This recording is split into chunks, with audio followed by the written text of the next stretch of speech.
오늘 우리에게 주시는 말씀은 사도행전 17장 21절에서 34절 말씀입니다. 한 절씩 돌아가며 교독하겠습니다. 모든 아테네 사람들과 거기 사는 외국 사람들은 보다 새로운 것을 말하거나 듣는 일에 시간을 쏟던 사람들이었습니다.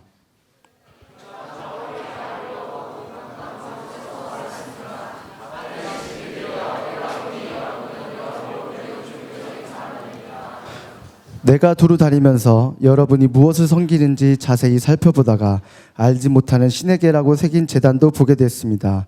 이제 여러분이 알지도 못하고 예배온 그 신을 내가 여러분에게 전하고자 합니다.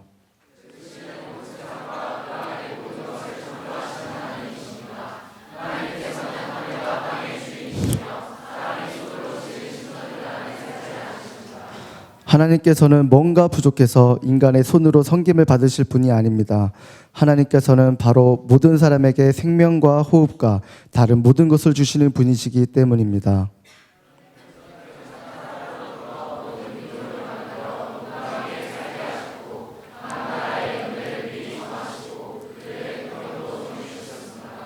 이렇게 하신 것은 사람들이 하나님을 찾기 바라시기 때문입니다.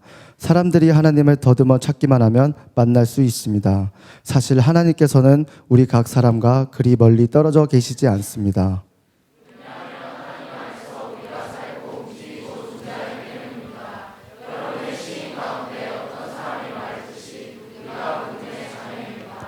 그러니 우리가 하나님의 자녀인 이상 하나님을 사람의 생각이나 기술로 금이나 은이나 돌에 새겨 만든 형상 따위로 생각해서는 안 됩니다.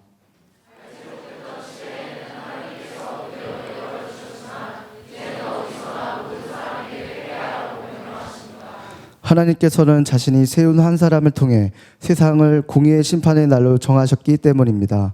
하나님께서는 그를 죽은 사람들 가운데서 살리심으로 모든 사람에게 이 날에 대한 증거를 보이셨습니다.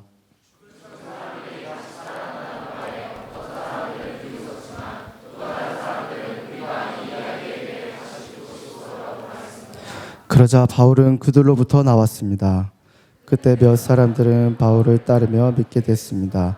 그 가운데는 디로누시오라는 아레오바고 의원과 다마리아는 여인과 그 외에 몇 사람이 더 있었습니다.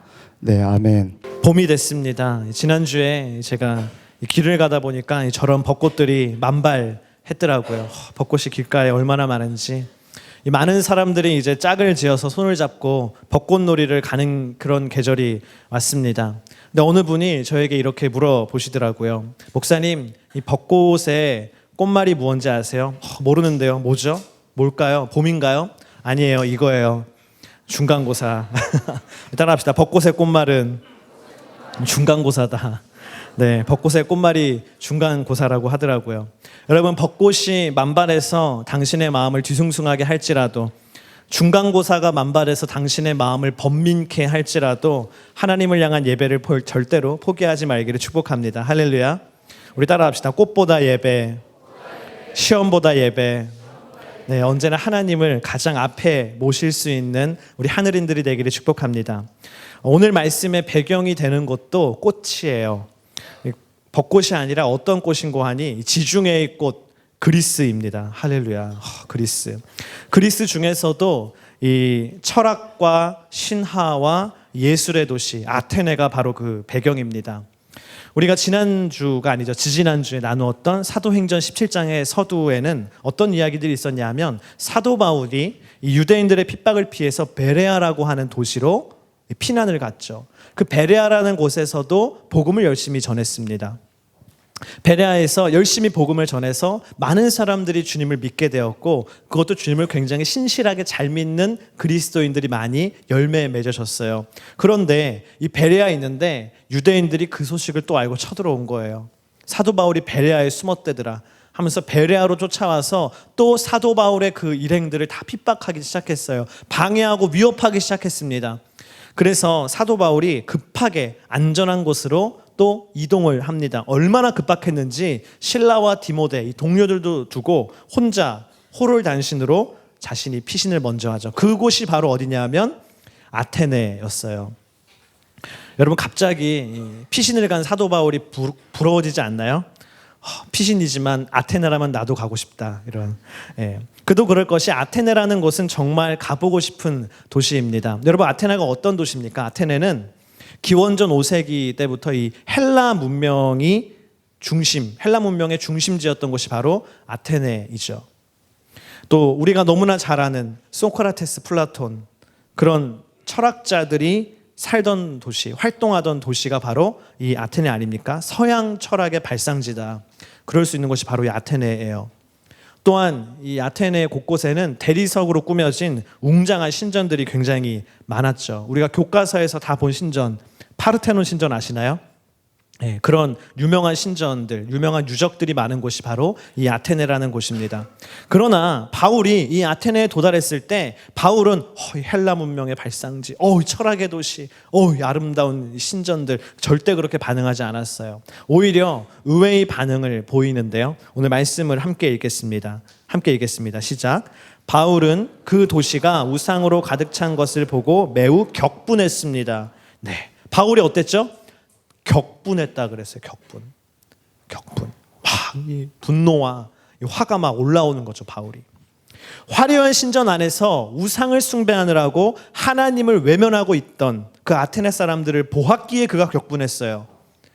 철학이라는 고상함 속에서 그 뒤에 숨어서 진리를 외면하고 참진리를 외면하고 헛된 이념 가운데 심취하고 있는 그 아테네 사람들을 보자 바울이 격분한 것이죠. 바울이 격분해서 어떻게 했느냐? 그럼 그 사람들 막 가서 싸웠느냐? 그렇지 않아요. 바울은 그곳에서 더욱더 열심히 복음을 전하기 시작했습니다. 우상이 가득한 이 도시에서 내가, 헛된 이념이 가득한 이 도시에서 내가 더욱더 주님을 열심히 증거해야겠다. 열심히 더 복음을 전하기 시작했어요. 유대인들이 많은 회당에 가서 복음을 전했어요. 그리고 또 사람들이 너무나 많은 그 시장, 마켓플레이스, 시장에 가서 그곳에서 길을 가는 사람들을 붙잡고 복음을 전하고 때로는 그들과 토론도 하면서 열심히 많은 사람들에게 복음을 전했습니다. 그러자 바울이 아테네에 가서 그렇게 열심히 복음을 전하자 정말로 많은 사람들이 그에게 관심을 가졌어요. 정말로 많은 철학자들이 바울이 전하는 메시지에 관심을 가졌어요. 예수? 부활?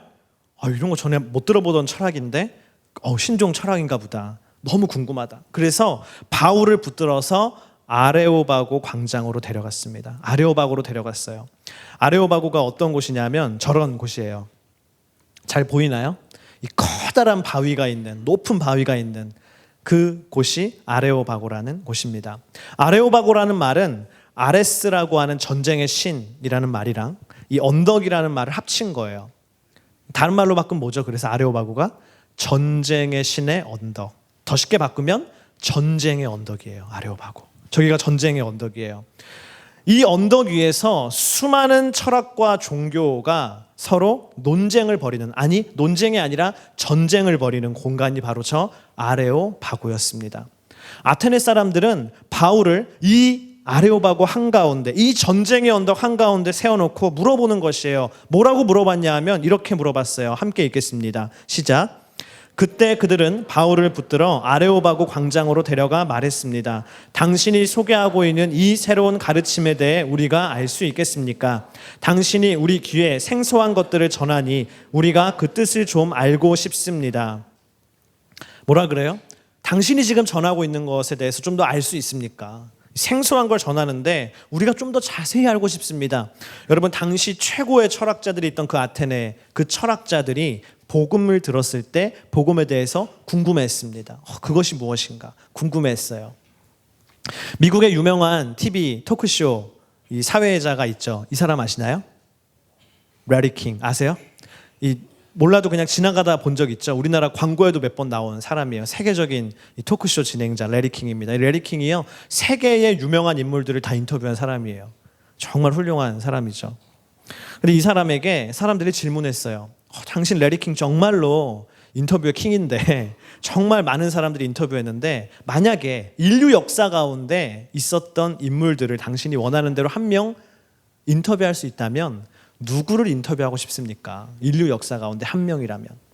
너무 궁금했어요. 과연 레리 킹은 누구를 택할까? 레리 킹이 이렇게 대답했어요. 저는 예수 그리스도를 인터뷰하고 싶습니다. 그러자 사람들이 물었어요. 왜 그를 인터뷰하고 싶습니까? 그를 만나면, 예수를 만나서 인터뷰한다면 무엇을 질문하겠습니까? 어떤 질문을 던질 거예요? 물어봤어요. 그가 이렇게 대답했어요. 우리 함께 읽어봅시다. 그의 대답을 시작. 나는 그가 정말로 동정녀의 몸에서 탄생했는지 물어보고 싶습니다. 왜냐하면 그 질문에 대한 답변이 역사를 밝혀줄 테니까요. 네. 레리 킹도요, 아는 거죠. 예수 그리스도가 정말 하나님의 아들, 동정녀에서 탄생한 하나님의 아들인지 아닌지가 인류의 역사를 얼마나 바꿔놓을 수 있는지를 그가 알고 있는 거죠. 얼마나 중요한 질문인가, 인류에게. 그리고 나에게. 그래서 그도 궁금한 것이에요. 여러분, 세상은요, 예수 그리스도에 대해서 궁금하지 않은 척하지만 정말 그가 하나님의 아들인가 아닌가에 대해서 궁금해합니다. 여러분, 대학이라는 학문의 요새에 회의주의가 무르익죠. 진리가 어디 있느냐? 그런 건 없다. 구원이 어디 있느냐? 그런 거 없다. 그렇게 학문의 중심지에 회의주의가 판을 치고 있고 진리의 존재 자체를 거부하는 세상이에요. 그러나 그럼에도 불구하고요, 모든 사람들의 마음속에는 초월자에 대한 갈망이 있어요. 초월자에 대한 갈망. 하나님이란 신이 없다라고 얘기하는 교수의 마음속에도요, 초월자에 대한 갈망이 있어요. 초월자에 대한 갈망. 대표적인 예가 이어령 교수님 아니세요? 그렇죠? 우리나라 당대 최고의 지식인이었고 기독교에 대해서 크리스찬보다 훨씬 더 잘하는 지식인이었지만 무신론자였죠. 그러나 고백하잖아요. 나도 초월자에 대한 갈망이 있었다. 그래서 크리스찬이 됐잖아요. 아무리 과학기술이 발달해서 알파고가 이세돌을 바둑으로 이기는 세상이 왔어도 사람들의 마음속에는요, 진리에 대한 굶주림이 있습니다. 진리에 대한 굶주림. 진리는 무엇일까? 그 깊은 갈망이 누구나에게 있다는 것입니다. 아레오바고 전쟁의 한가운데 서 있는 바울에게 사람들이 그래서 물어보는 거예요. 그 철학자들이 진리에 대한 물음에 너가 한번 응답해 달라. 응답하라, 응답하라, 응답하라. 바울에게 요청하는 것이죠. 세상 가운데, 세속의 한가운데 살고 있는 우리들에게도 사람들이 물어보는 것이에요. 네가 크리스천이냐? 그렇다면 네가 믿고 있는 그 진리가 정말 무엇인지, 참 진리인지 응답해라, 응답해라, 응답해라. 세상도 우리에게 물어보는 것이죠. 여러분, 세상이 당신에게 진리에 대해서 물어볼 때, 응답하라고 할 때 당신은 어떻게 응답하시겠습니까? 오늘 바울은 이렇게 응답했어요. 우리 첫 번째 따라합시다. 응답하는 자의 자세. 구원의 씨앗을 발견하는 눈. 22절, 23절에 있는 말씀 함께 읽겠습니다. 시작. 그러자 바울이 아레오바고 광장 가운데 서서 말했습니다. 아테네 시민들이여, 내가 보니 여러분은 여러모로 매우 종교적인 사람들입니다. 내가 두루 다니면서 여러분이 무엇을 섬기는지 자세히 살펴보다가 알지 못하는 신에게라고 새긴 제단도 보게 됐습니다. 이제 여러분이 알지도 못하고 예배해온 그 신을 내가 여러분에게 전하고자 합니다. 아멘.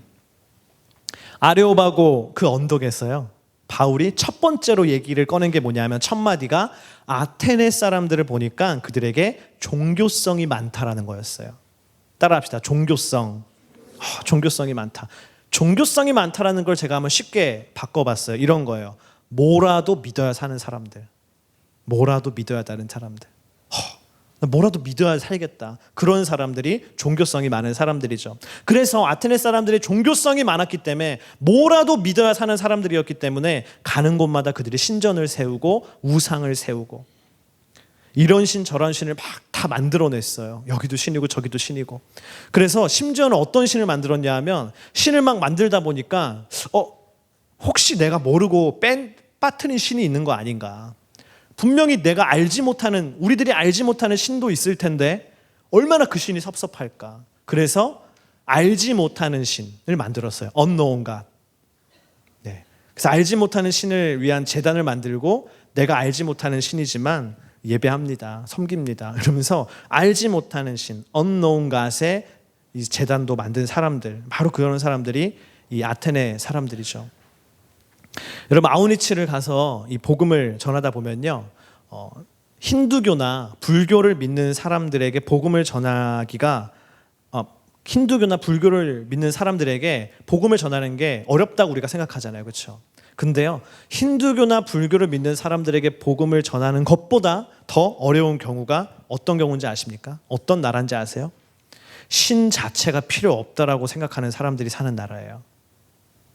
힌두교나 불교를 믿는 사람들에게 복음을 전하면요, 힌두교인들은 굉장히 잘 받아들여요.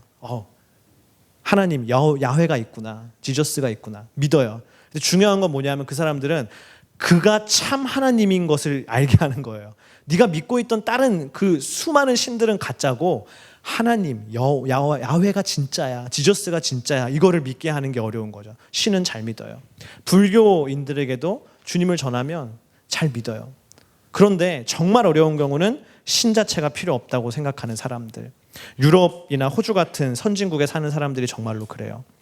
막 그런 얘기를 해요. 가서 막 복음을 전하면 막 이렇게 나라에서 연금 이렇게 내가 잘 받고 너무 잘 줘가지고 나 일 하나도 안 하고 살고 그냥 먹고 나 맨날 대마초 피고 잘 살고 있는데 내게 무슨 하나님이 필요하냐, 신이 내가 왜 필요하냐. 정말 그런 경우가 진짜 어렵습니다. 바울은요, 그 얘기를 하는 거예요. 바울은 그래도 신의 존재 자체를 긍정하고 신에 대해서 알고 싶어하는 그 아테네 사람들에 대해서 그들의 종교성을 부정적으로 보는 게 아니라 긍정적으로 접근하고 있는 것이에요.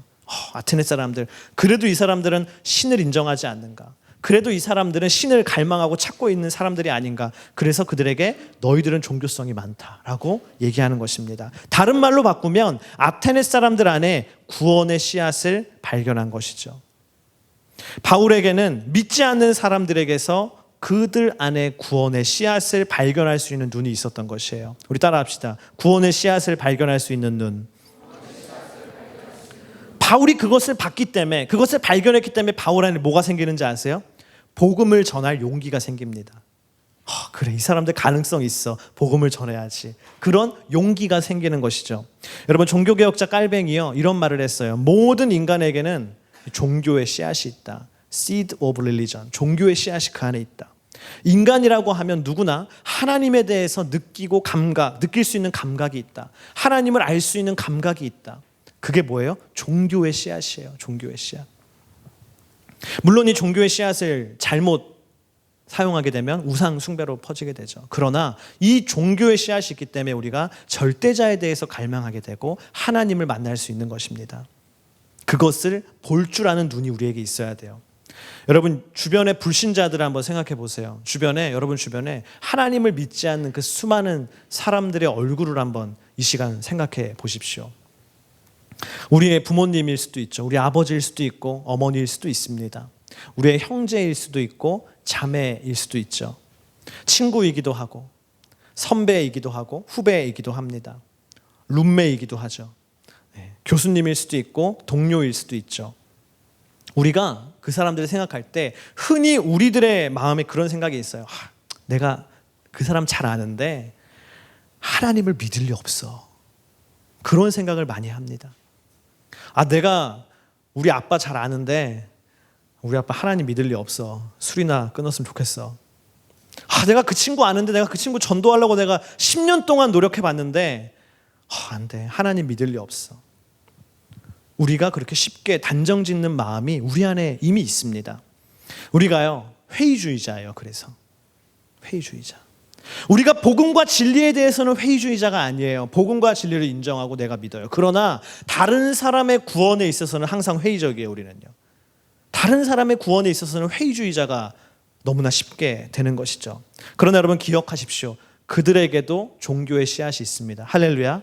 우리 따라합시다. 그들에게도 종교의 씨앗이 있다. 그들에게도 종교의 씨앗이 있어요.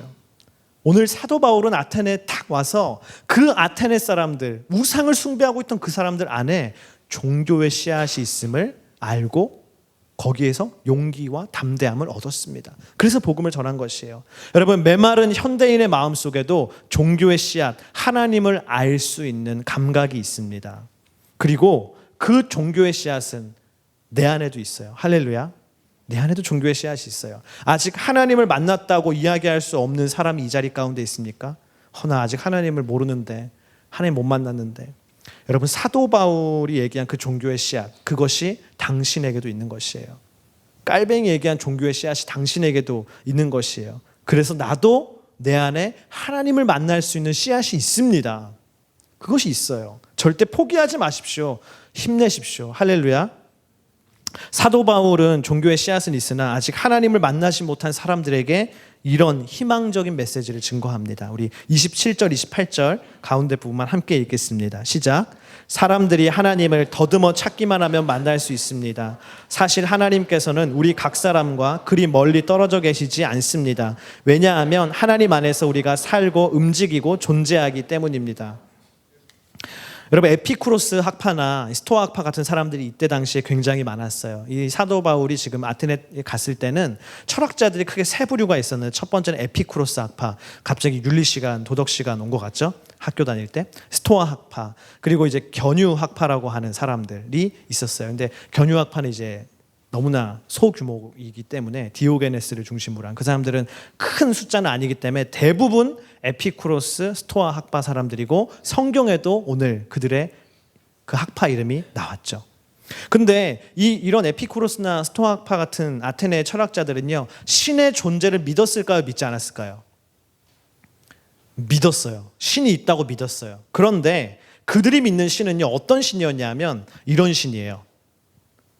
아무것도 안 보이죠? 그렇죠? 밑에 사람 하나가 작게 있어요, 사실은. 어떤 신이냐 하면 인간과는 관련이 없는 신인 거예요.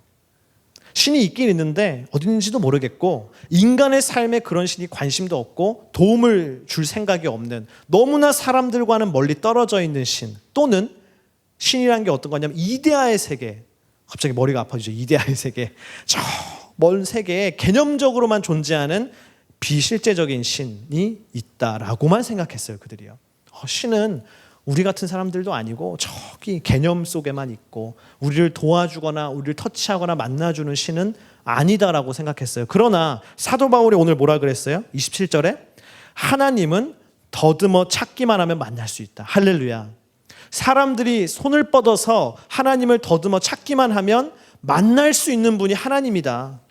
하나님은 우리 멀리 계신 분이 아니라 우리가 지금 하나님 안에서 살고 있다라고 얘기하는 거예요. 무엇입니까? 가능성을 보여주는 거죠. 그대들도 참신인 하나님을 만날 수 있습니다. 그들을 격려하는 것이죠. 그들을 일깨워 주는 것이죠. 여러분, 믿지 않는 사람을 전도하려고 할 때, 또는 내가 하나님을 믿고 싶은데 내 뜻대로 하나님을 믿게 되지 않을 때, 그게 잘 되지 않을 때 얼마나 지치는지 압니까? 내 스스로가 막 지쳐요. 교회 오기 진짜 싫습니다. 한 번은 제가 어떤 그 청년이랑 얘기를 하는데 너무 막 미치겠다는 거예요. 왜 그러냐? 하나님 믿고 싶은데, 하나님 너무 만나고 싶은데, 그래서 자기가 얼마나 교회를 열심히 나오는지, 주일 예배도 나오고 화요일에 화요성령 집회도 나오고, 내가 금요일엔 금요차례도 나간다. 그래서 막 열심히 3개월, 4개월 열심히 주님을 찾으려고 예배를 드리고, 열심히 순모임도 정말 열심히 하고 큐티도 매일 하지만 하나님을 아직 못 만났다. 내가 화가 난다. 화가 나. 그러는 거예요. 너무 화가 난다고. 여러분, 그런 사람에게 우리가 무엇을 해줄 수 있습니까? 오늘 사도 바울은 뭐 해줬어요? 격려해 줬어요. 하나님 손을 뻗어서 만져서 만날 수 있는 분이다. 하나님 멀리 있는 게 아니라 우리 곁에 계시고 우리가 지금 하나님 안에 있다. 가능성을 계속 보여주는 것이죠. 우리가 할 수 있는 것도 그것입니다. 그 사람이 하나님을 만날 때까지요, 옆에서 계속 용기를 줘야 돼요. 계속 격려해 줘야 돼요. 내가 그런 자리에 있죠. 내가 하나님 만나고 싶은데 못 만나는 사람도 계속, 그런 사람은 계속 힘을 내야 돼요. 힘내야 돼요. 하나님이 너를 반드시 만나 주실 것이야. 계속 얘기해 줘야 돼요. 너는 잘 느끼지 못하지만 하나님은 지금도 너와 함께 하고 계신다. 너를 인도하고 계신다. 진리에 목마른 사람에게 그렇게 힘을 주고 용기를 주고 가능성을 보여줄 수 있는 그런 응답의 사람이 되기를 축복합니다. 할렐루야. 여러분 주변에 있는 그런 사람들에게 힘을 주는 사람이 되세요. 격려해 주는 사람이 되세요.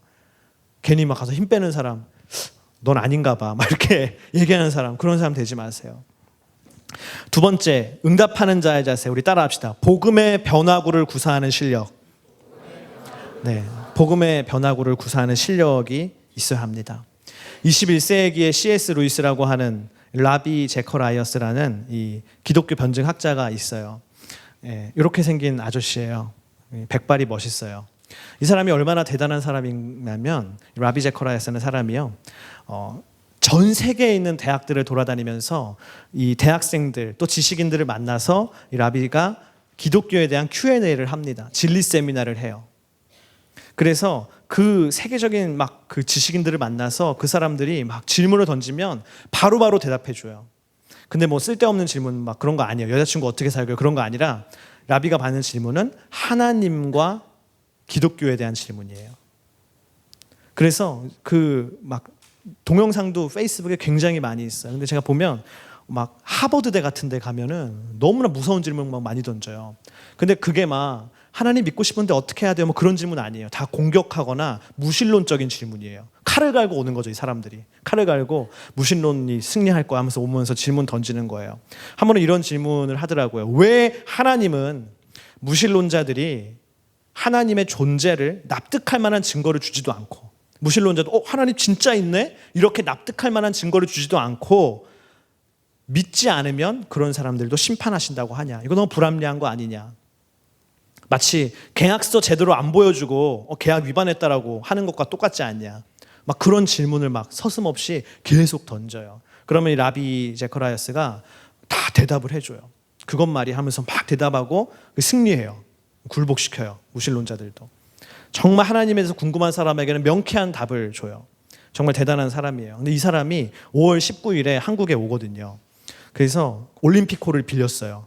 그래서 기독교에 대해서 질문이 있는 사람들, 교회에 다니는데 너무 하나님에 대해서 내가 궁금했는데 이게 의문이 안 풀려서 내가 교회를 떠난 사람들, 무신론자들, 누구든지 그날 초대하려고 그래요. 하나님을 이해할 수 없어 교회를 떠난 사람들 다 초대하려고 그래요. 아니면 열심히 교회 다니고 주님 믿는데 너무 하나님에서 궁금한 게 있는 사람들 초대하려고 그래요. 여러분도 꼭 오시고 여러분 주변에 그런 것이 필요한 사람들도 함께 오셨으면 좋겠어요. 그래서 5월 19일 얼마 안 남았기 때문에 열심히 우리 대학부 교육자들이 이 라비 제커라이아스 행사를 막 준비하고 있어요. 행사 제목도 응답한다예요. 오늘 설교 제목이랑 똑같아요. 근데 지난주에 열심히 행사를 준비하면서 아주 재밌는 일이 있었어요. 라비 제커라이아스가 영어로 대답할 거 아니에요, 그렇죠? 근데 우리는 한국어를 쓰잖아요. 뭐가 필요해요? 통역이 필요해요. 통역도 아주 탁월한 통역이 필요해요. 얼마나 어렵겠어요, 그 질문이나 대답이. 그래서 미국에 있는 어떤 목사님에게 전화를 걸었어요. 제가 한 게 아니고 저보다 좀 더 훌륭한 목사님 계시잖아요, 그렇죠? 우리 자꾸 자기 바보라고 얘기하는 정말 제가 좋아하는 우리 최 목사님, 최 목사님이 전화를 딱 걸었어요. 그래서 그 목사님에게, 미국에 있는 목사님, 목사님, 네, 5월 19일에 라비 제커라이아스가 한국에 오는데 그때 오셔서 통역 좀 해주시면 안 될까요? 스케줄 되시나요? 근데 수화기 너머로 이런 얘기가 들려왔어요. 네? 누구요? 라비 제커라이아스요. 처음 듣는데 누구지?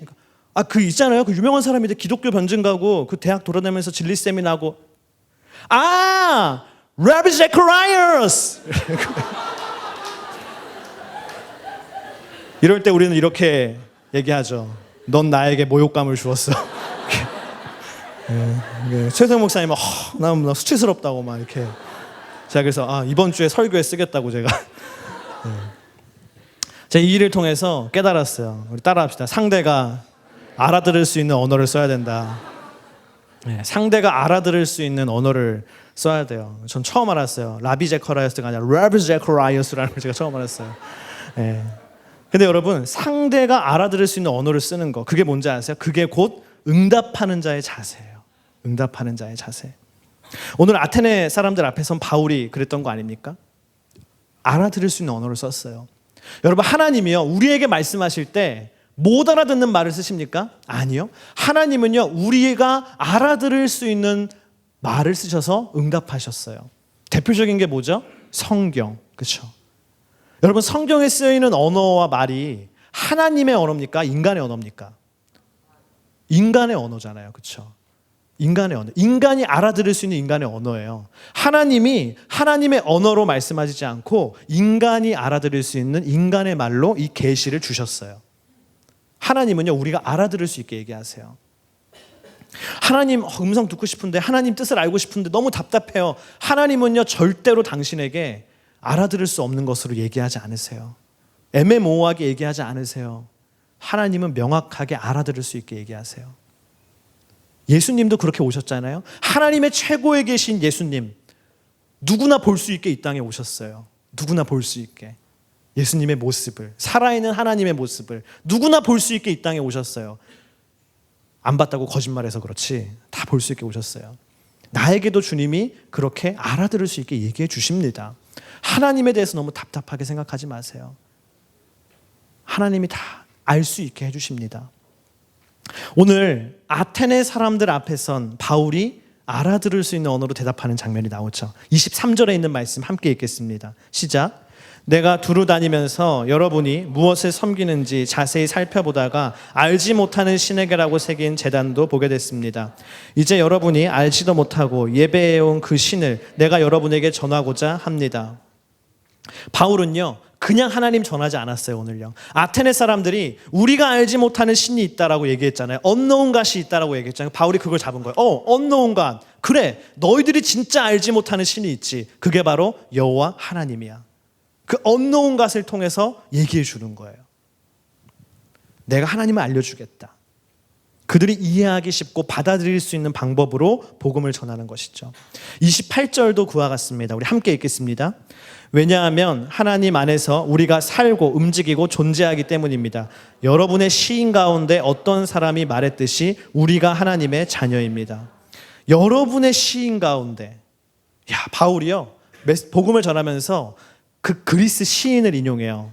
그리스 시인 중에 한 명이 우리가 하나님의 자녀라고 했거든요. 그 시인이 누구냐 하면 그리스 시인 아라투스 오브 소일이라는 그 시인이 있어요. 그리스의 시인. 그 사람의 시를 인용해서 얘기해요. 너희도 좋아하는 그 시인 있잖아. 너희 나라 시인 아라투스의 시. 거기도 써 있잖아. 우리가 하나님의 자녀라고. 진짜 우리는 하나님의 자녀야 라면서 그들이 알아들을 수 있는, 받아들이기 쉬운 익숙한 것을 통해서 복음을 전합니다. 여러분, 나와 다른 생각을 가진 사람과 대화를 할 때 가장 효과적인 방법이 뭔지 아십니까? 서로 대화를 나눌 수 있는 공통의 근거에서부터 출발하는 거예요. 너는 여기서 나는 저기서 우리 가운데서 만나자, 그런 게 아니라 너와 내가 공유할 수 있는 공통의 근거에서부터 이야기를 시작하는 것이죠. 소개팅할 때 이 대화 주제를 뭘로 할까? 되게 참 센스가 없는 형제들은 막 가서 막 군대 얘기하고 막 소개팅 만나는데 축구 어제 보셨어요? 하면서 막 축구 얘기하고 제 전공이 말이죠. 전공 얘기 막 심하게 하고 절대 성공할 수 없어요. 네. 애프터를 기대하면 안 돼요. 그럴 때는 공통의 분모에서부터 출발해야 대화가 잘 풀리고 합의점을 찾을 수 있고 내가 원하는 방향으로 이끌어갈 수 있는 것이죠. 복음을 전할 때도 마찬가지입니다. 20세기에 가장 영향력 있는 크리스천이라고 꼽았던 한 사람이 있는데 프란시스 쉐퍼라는 사람이 있어요. 프란시스 쉐퍼. 이 사람이 이제 기독교 세계관 이런 걸로 굉장히 훌륭한 탁월한 사람이에요. 이 사람이 이런 말을 했어요. 우리 함께 읽겠습니다. 시작.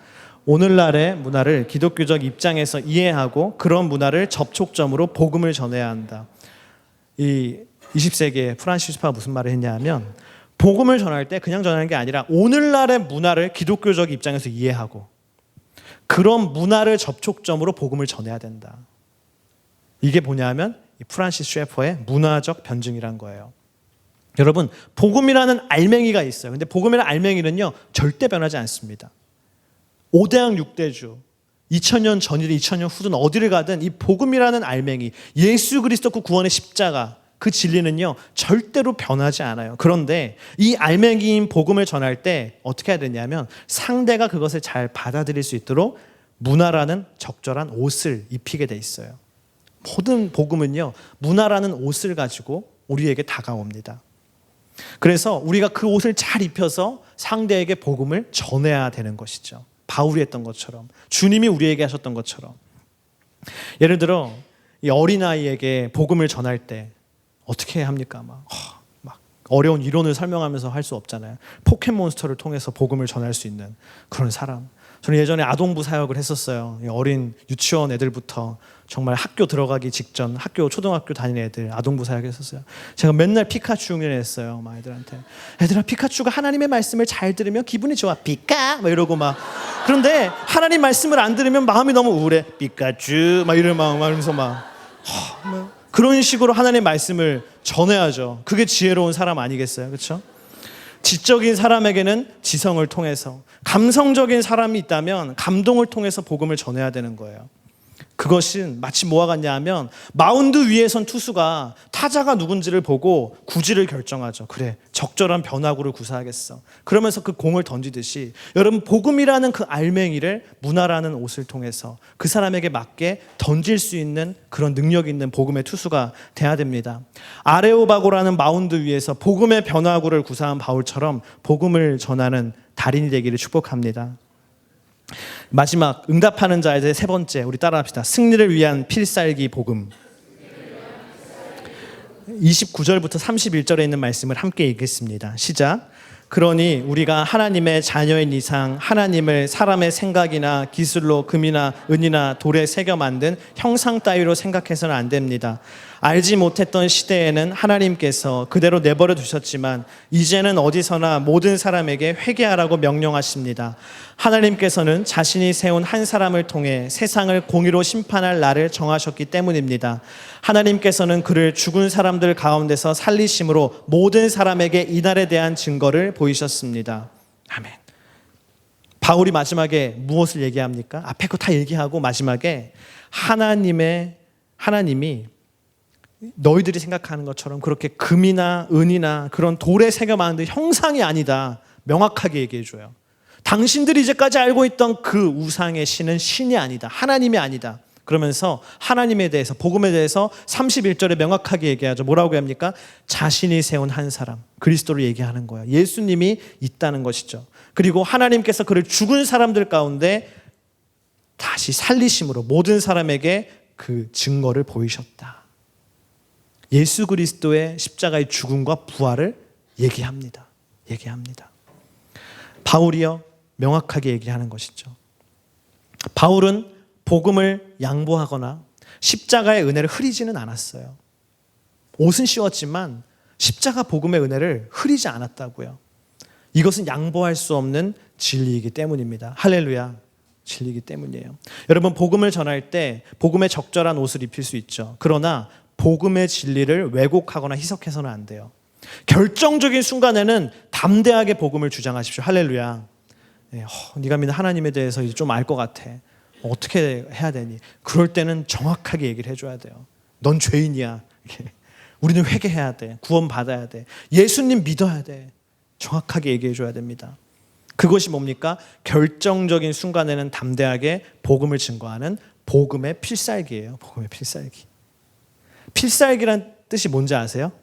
필, 반드시, 살, 죽이는 기술이에요. 필살기. 근데 이때 복음의 필살기는 반드시 죽이는 기술이 아니라 반드시 살리는 기술입니다. 할렐루야. 그게 필살기예요. 복음의 필살기는 정말 복음을 있는 그대로 전하는 것이죠. 무신론자들 앞에 가서, 믿지 않는 사람들 앞에 가서 예수 그리스도를 시인하고 담대하게 전하십시오. 그들 앞에서 나는 믿는 둥 안 믿는 둥 그러지 마세요. 너도 맞고 나도 맞아 그러지 마세요. 정확하게 진리를 얘기하세요. 그러면 당신의 그 증거, 필살기를 통해서 그가 반드시 살 것입니다. 할렐루야. 마지막으로 32절, 34절 말씀 함께 읽겠습니다. 시작. 죽은 사람들이 다시 살아난다는 말에 어떤 사람들은 비웃었지만 또 다른 사람들은 우리가 이야기에 대해 다시 듣고 싶소라고 말했습니다.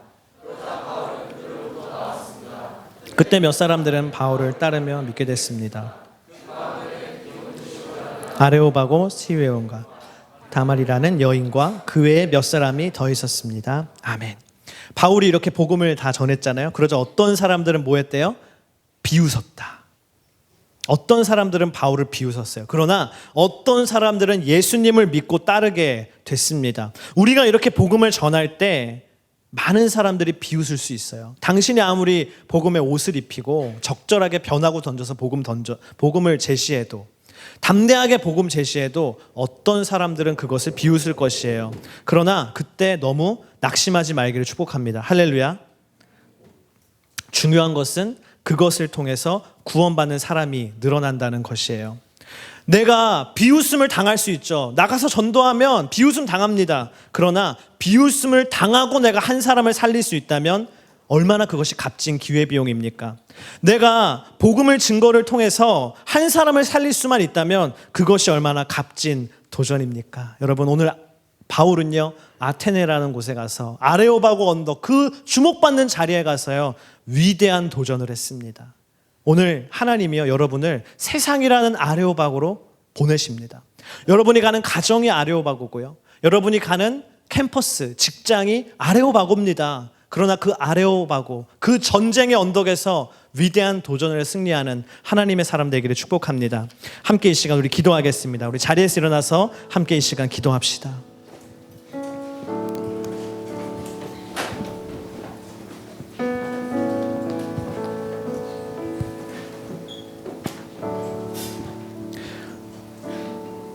여러분, 오늘 바울은 아테네, 정말로 우상이 가득한 사람들, 그 도시에서 그 사람들을 볼 때 바울은 절망하고 이곳에는 복음을 전할 수 없겠다, 이곳에는 우상이 너무나 많기 때문에 구원받을 사람이 없겠다라고 포기하지 않았습니다. 오히려 바울은 그들 안에서 하나님을 발견할 수 있는 구원의 씨앗을 보았습니다. 여러분, 이 시간 우리 함께 기도할 때, 오 주님, 내 주변에 아직 예수 그리스도를 믿지 않는 가족과 친구와 선배와 후배, 그들 속에서 내가 복음의 씨앗을 보게 하여 주시옵소서. 아버지, 그들에게 구원이 있어서 하나님, 그들의 구원에 있어 내가 회의론자가 되지 아니하게 하여 주시옵소서. 하나님, 내가 포기하지 아니하고 용기를 내어서 복음을 전하게 하여 주시옵시고, 믿기 위해 고군분투하고 있는 사람들을 격려하는 사람이 되게 하여 주시옵소서. 이 시간 주여 한번 부르짖고 함께 기도하겠습니다. 주여!